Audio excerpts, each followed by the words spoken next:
कहाणी खूपच आगळी वेगळी आहे। महिला मंडळ कलावंताचा रंगरंगोटीचा बाजार असतो। किती जरी दुःख असले तरी चेहऱ्यावरती मात्र दाखवू शकत नाहीये। असंच एक कहाणी, एक दुर्घटना एका कलावंतासोबत घडलेली आहे।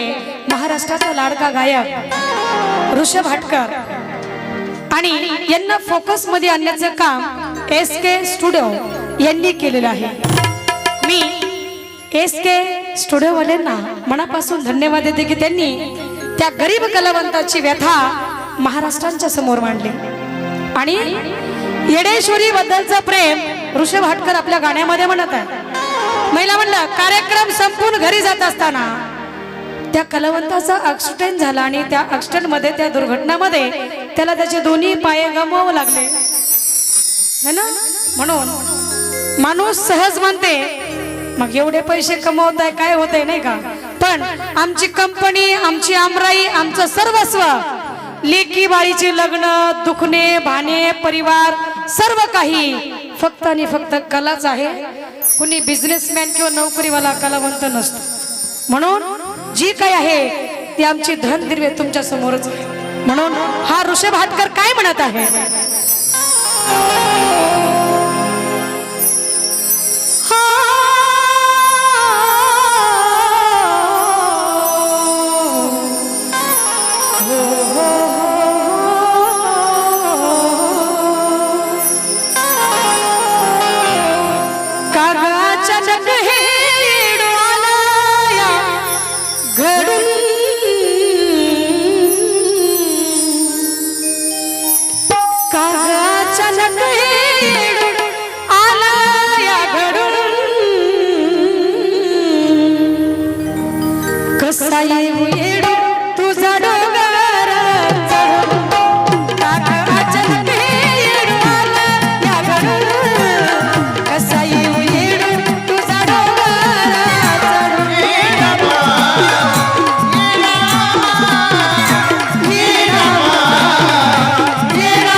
कसाही